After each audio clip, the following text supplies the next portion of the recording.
Strange Brothers Games participated in our first game jam. Many of you may not know what a game jam is. A game jam is a contest where participants compete by producing a small game in a set period of time and a given theme. Usually that time period is short, many are only 3 days long. Often developers stay up super late, get minimal sleep, and survive on a diet of caffeine and junk food. This is not recommended. It is a true test of a game developer's ability to produce a quality game in a super short time. The following video is an overview of what went wrong, what went right, and what we learned from the experience. It is commonly known as a postmortem in the game dev world. Being that it was our first game jam, we decided to choose a 1-week game jam that was directed toward game jam novices. It was called Beginner Circle Jam number 3, and the theme we were given was a different planet. We received the theme at midnight on the Friday the contest began, along with roughly 2,400 other participants. So, small competition, right? Strange Brother Blue and I were unable to meet to discuss our game idea and planning until the next day, so we came up with the ideas on our own on Friday. Losing a day was the first mistake I think we made in this game jam. When we met, we spent the majority of the day discussing our game ideas. They ranged from shifting between parallel universes all the way to war after climate change and time travel. We had read that it is best to focus on your strengths for game jams, and so we settled on an idea that would be heavy on story and art. We ended up going with an idea about a kid who is forced to move to a new planet because his dad changed jobs. The planet is not as nice as his homeworld, and he is met by a bully on the bus to his new school. The game is about how the bully slowly degrades the kid's life and his happiness. Out of the gate, I immediately started working on the opening animation. I created 2D assets that I would later replace with better versions of. My intent was to create animations in Photoshop and then play them as videos in Unity. I quickly learned that playing videos in Unity is not functional when building the game as a web playable format. So, I spent a day learning how to use the built-in animation and timeline tools of Unity. Creating the 3D assets took some time in itself. I knew that memory would be valuable, so I opted to make a majority of the 3D assets use the same 2D texture atlas. This is just a matter of mapping all of the UVs to that texture, and then plugging that texture into a material that is used on everything. I would later find out that the website hosting the game, itch.io, could take up to a full gigabyte of game data. Our game only ended up being 55 megabytes. A gig is 1,000 megabytes, so we clearly had a lot more room to make the game look good than we thought.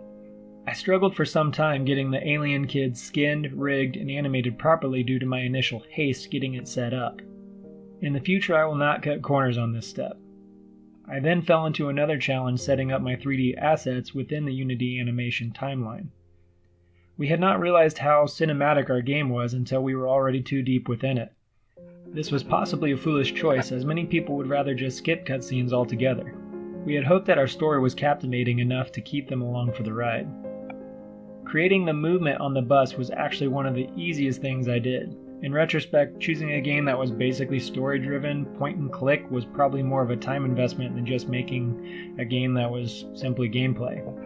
The end of a week came near, and I was setting up for an all-nighter when I found out the game jam had been extended for another 7 days. This would make the game jam a full 2 weeks. I was feeling pretty good with where we were, so I pulled back on the throttle a little bit, which I should not have done.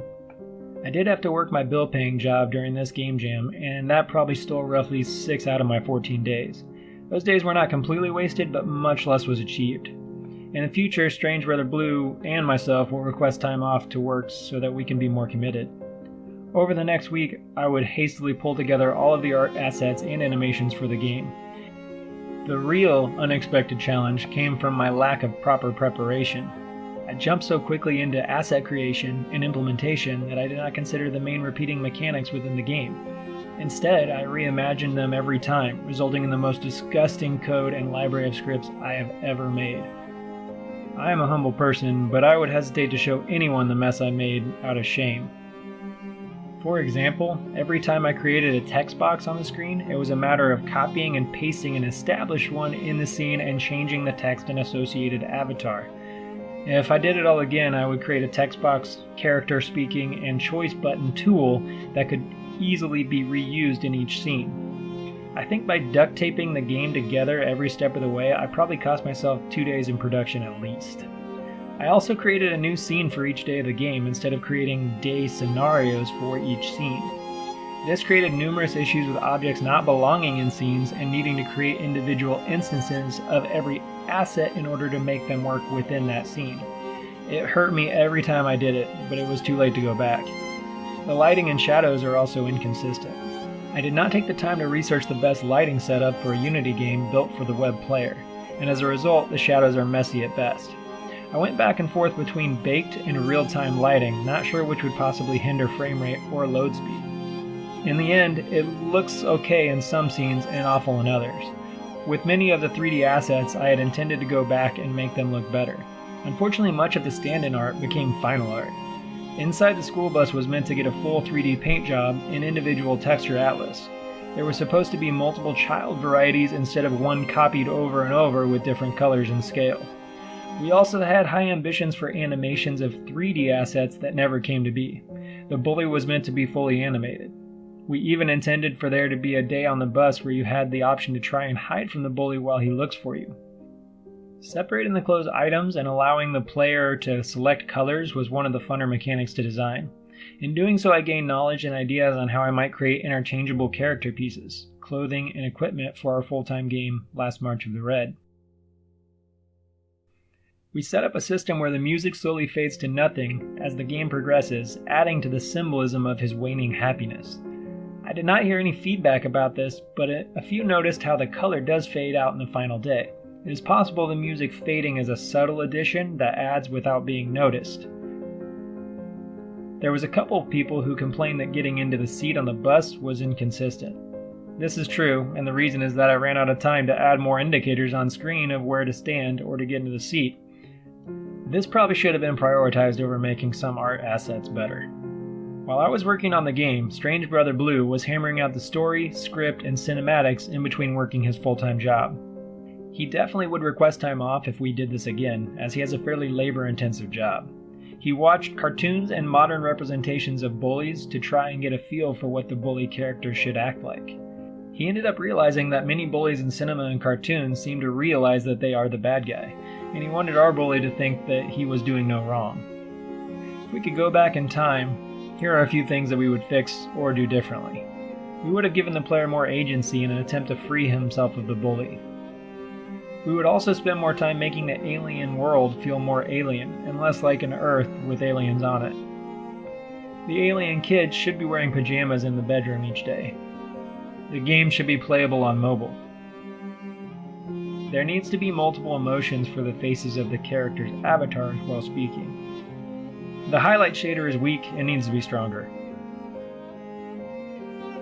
The standalone version of the game should be downloadable with higher visual quality. The friend should look more like a kid and less like an old man. We need to correct the text box overflow, update the stand-in art, and post better screenshots and title art for garnering traffic on the website to the game. Overall, I think we moved between 2D and 3D environments fairly seamlessly. The art matches up and does not distract from the story. We also believe the voice acting of Josh Leet as the bully was one of the best parts of the game. How's it going, guys? I'm the bully. I star in Strange Brother Games' new game jam, Universal. Check it out now. And that having him as the only voice does make it more impactful when you hear it. We heard that people really hated the bully, and that speaks to the writing and the voice acting.